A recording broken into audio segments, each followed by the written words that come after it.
تو احتیاط کا تقاضا یہ ہے کہ بچے. صرف مسلمان کی دکان کا ہونا کافی ہے یا اس میں اپنے مذہب کے بدعقیدہ لوگوں کی بھی دکانیں ہوتی ہیں تو ان کے ذریعے کے دیکھیے بارے ایسا ہے، بدعقیدہ ایسا بدعقیدہ جس کی بدعقیدی حد کفر تک پہنچی ہوئی ہے تو وہ کافر اصلی کافر مجاہد سے زیادہ ان سے بچنے کا حکم دیا گیا ہے شریعت میں. تو وہ تو کافروں ہی کے ساتھ ملا ہے جن کی بدعقیدی حد کفر تک پہنچ گئی ہے. ایک سوال حضرت یہ ہے، ایک شخص ایسا ہے جو اذان کے وقت بولتا رہتا ہے، اس کے لیے کیا حکم ہے؟ کیا حدیث شریف میں ایسے لوگوں کے لیے وعید ہے؟ آج کے دور میں لوگ موبائل میں مشغول رہتے ہیں، فلمیں ڈرامے دیکھتے ہیں اور اذان ہوتی ہے تو صرف آواز بند کر لیتے ہیں، موبائل دیکھتے رہتے ہیں. محترم حضرات، اس معاملے میں بہت سخت احتیاط کی ضرورت ہے. اذان سنت کے مطابق دی جائے تو اذان کے وقت دنیاوی بول چال تو دنیاوی بول چال، یہاں تک کہ کوئی آدمی قرآن کریم کی تلاوت کر رہا ہے تو اسے حکم ہے کہ اتنی دیر کے لیے قرآن کریم کی تلاوت موقوف کر دے. جب قرآن کریم کی تلاوت موقوف کرنے کا حکم ہے تو پھر بول چال کی اجازت کہاں سے ہو جائے گی؟ اور بول چال جو لوگ کریں ان کے بارے میں روایت میں موجود ہے کہ اس کے لیے سوء خاتمہ کا اندیشہ ہے، یعنی معاذ اللہ خدا نہ کردہ اس کے کافر ہو کر مرنے کا اندیشہ ہے. اس لیے اپنے ایمان کی سلامتی چاہتے ہیں تو اذان کے کلمات کا جواب دیں. اور ایک مسئلہ آپ نے پوچھا نہیں مگر میں بتا دیتا ہوں، جو اذان کہی جاتی ہے تو اذان کے کلمات کا جواب دینے کے تعلق سے فقہائے کرام کے دو قول ہیں. ایک تو یہ ہے کہ اتنی دیر چپ رہنا واجب ہے، اور دوسرے فقہا کا قول ہے کہ جواب دینا بھی واجب ہے.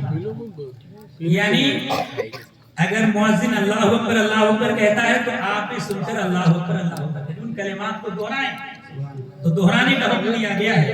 تو بعض فقہا کے نزدیک جواب دینا واجب ہے اور دوسرے فقہا کے نزدیک اگر جواب نہیں دیا، ان کلمات کو نہیں دہرایا، خاموش رہا، تب بھی واجب پر عمل ہو گیا.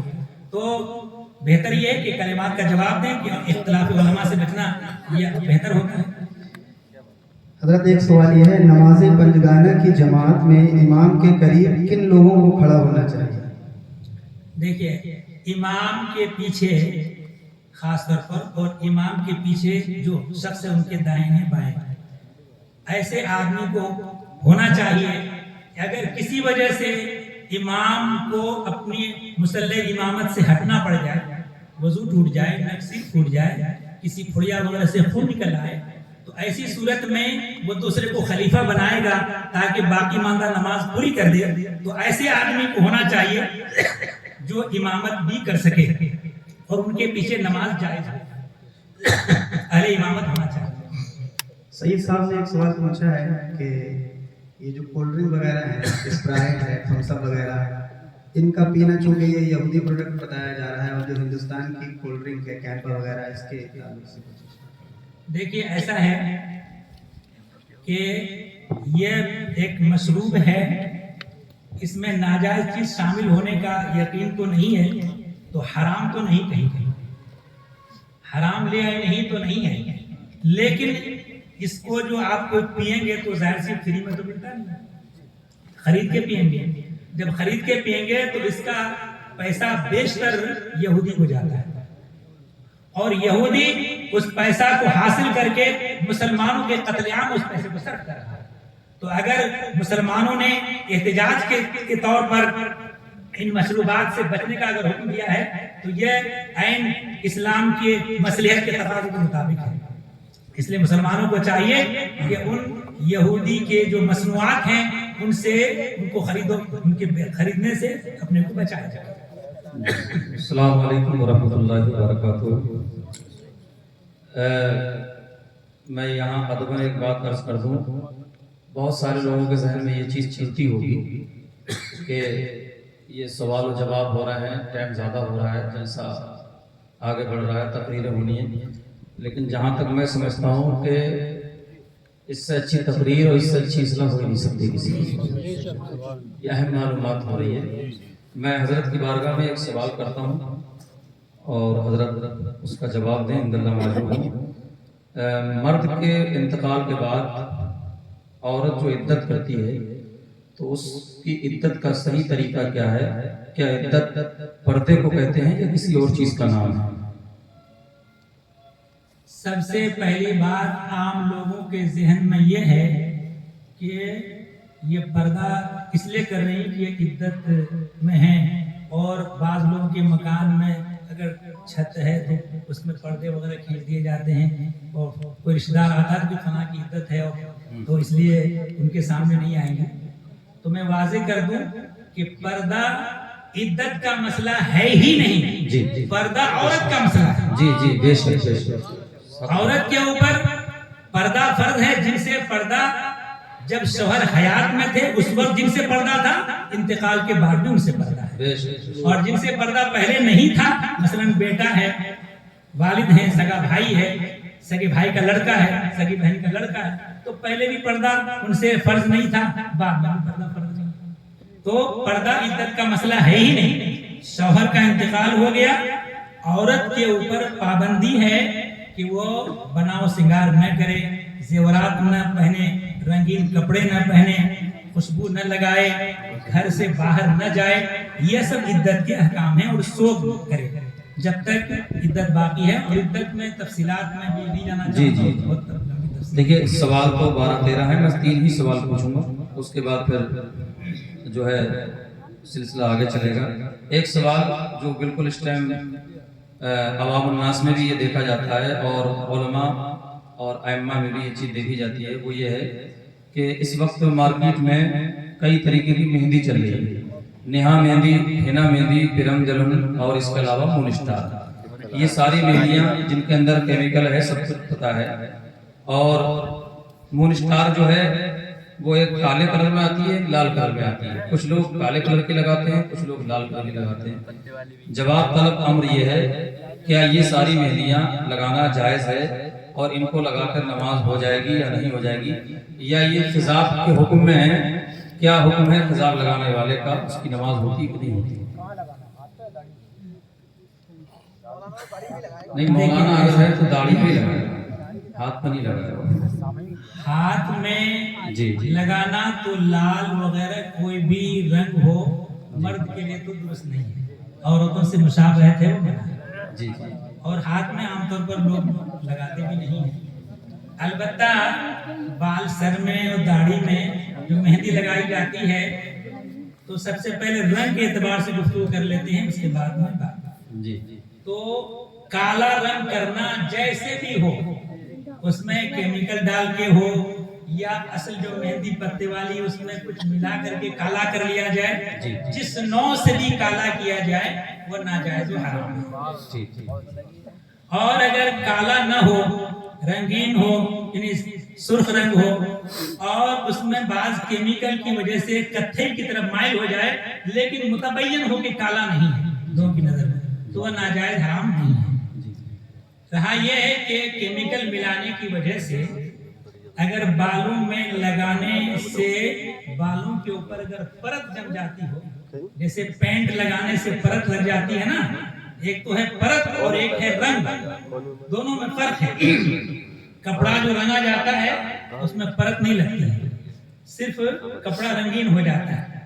لیکن دروازہ وغیرہ جو پینٹ کرواتے ہیں اس میں ایک پرت جمتی ہے. تو اگر بالوں کے اوپر پرت جم رہی ہے تب تو اس کا لگانا ناجائز ہے.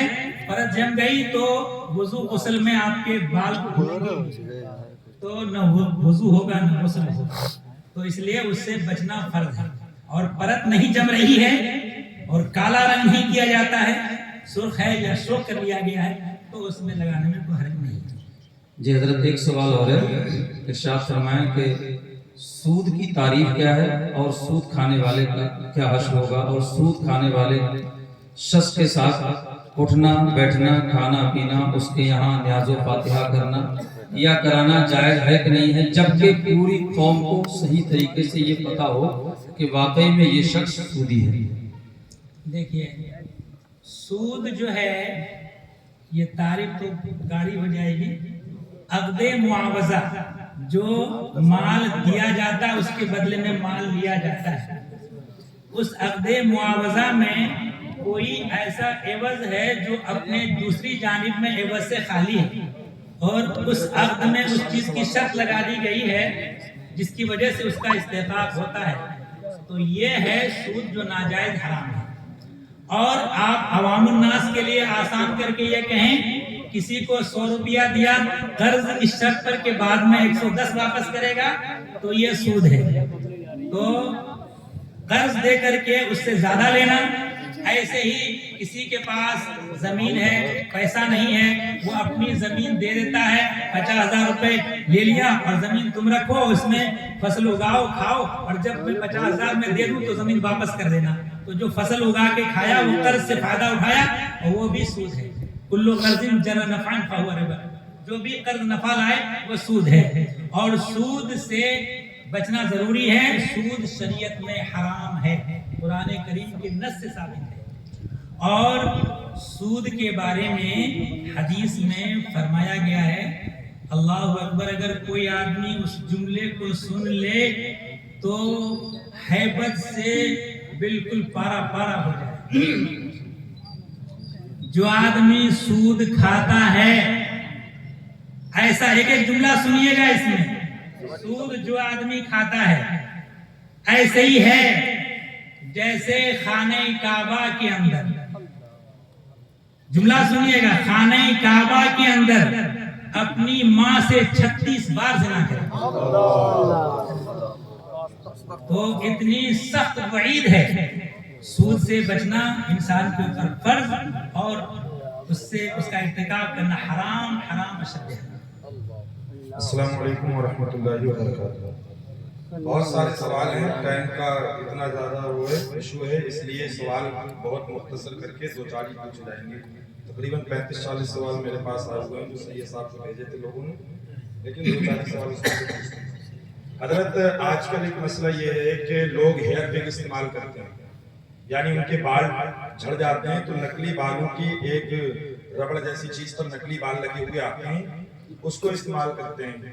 تو ایک تو اس میں سوال یہ ہے کہ یہ لگانا جائز ہے یا نہیں ہے۔ پھر یہ وگ حضرت 2 طریقے کی ہوتی ہے، ایک وہ ہوتی ہے جس کو آپ خود سے دن میں جتنی بار چاہیں اتاریں، جتنی بار چاہیں لگائیں، اس میں کوئی پرابلم نہیں ہوگی۔ دوسری وہ ہوتی ہے جس کو آپ کو ہفتے میں 15 دن میں سیلون پر جا کر ہی اتروا سکتے ہیں اور اس کی فیس بھی لگتی ہے 1200-1500 روپے، خود سے اتارنے میں آپ کو نقصان ہوگا۔ تو دوسری قسم کی جو لوگ وگ استعمال کرتے ہیں وہ عموماً وہ وضو کرنے میں مسا یوں ہی کر لیا کرتے ہیں اور غسل بھی، غسل جنابت بھی ایسے ہی کر لیا کرتے ہیں۔ تو اس کا کیا جواب ہوگا کہ وہ وگ لگانا جائز ہے یا نہیں، اور اس کے بعد ان دونوں سوالوں میں سے کون سی وگ پر مسا ہوگا کون سی پر نہیں ہوگا؟ جو بتایا کہ اتارنے میں کوئی دقت نہیں ہے اور وضو کے وقت، غسل کے وقت اتار کر کے آدمی غسل کر لیتا، وضو کے وقت مسح کر لیتا ہے، تو وہ تو ایک ٹوپی کی طرح ہے، تو اس میں تو کوئی حرج نہیں ہے۔ لیکن جو سر میں اتار کر کے مسح کر لے اسی کے اوپر مسح کرے گا تو درست نہیں ہے۔ اور جو چپک جاتا ہے، دیکھیے جب سب سے پہلے تو جب وضو کرے گا تو اپنا جو بال ہے اس کے اوپر تو مسح کا جواز تو شریعت سے ثابت ہے، لیکن جو خارج سے کوئی چیز سر میں لگا دی ہے اگر اس کے اوپر مسح کریں گے تو اپنے وضو کے اوپر مسح کرنا نہیں ہے، تو اس لیے مسح درست نہیں ہوگا۔ دوسری چیز یہ ہے کہ غسل کریں گے وہ چپکا دیا جائے گا، تو نہانے کے وقت سر میں پانی ڈالیں گے تو جتنا حصہ سر میں جو چپکا ہوا ہے اتنے حصے میں پانی نہیں جائے گا۔ جب پانی نہیں جائے گا تو اتنے حصے سے جنابت اترے گی نہیں، جب جنابت اترے گی نہیں تو اس صورت میں نماز بھی ناجائز اور حرام ہوگا نماز پڑھنا اس حالت میں، اور نماز بھی درست نہیں ہوگی۔ تو اس لیے ایسے وگ کو استعمال کرنا شریعت میں جائز نہیں ہے۔ حضرت اسی سے متعلق ایک سوال یہ ہے کہ اس کی دوسری صورت یہ ہے کہ ہیئر ٹرانسپیرنٹ کرا لیتے ہیں۔ ہاں، اس کے تعلق سے سیمینار میں وہ مسئلہ زیر بحث ہے، اس سال کسی وجہ سے سیمینار منعقد نہیں ہوا، انشاءاللہ آئندہ جب منعقد ہوگا تو اس پر فیصلہ۔ حضرت یہ نیچے والے روڈ کے نیچے جو یہ داڑھی بچی ہوتی ہے، اس کے آس پاس کے بال بہت سارے لوگ نکلوا دیتے ہیں اس طرح سے یا کاٹ لیتے ہیں اور وہ یہ سمجھتے ہیں کہ یہ داڑھی میں نہیں ہے،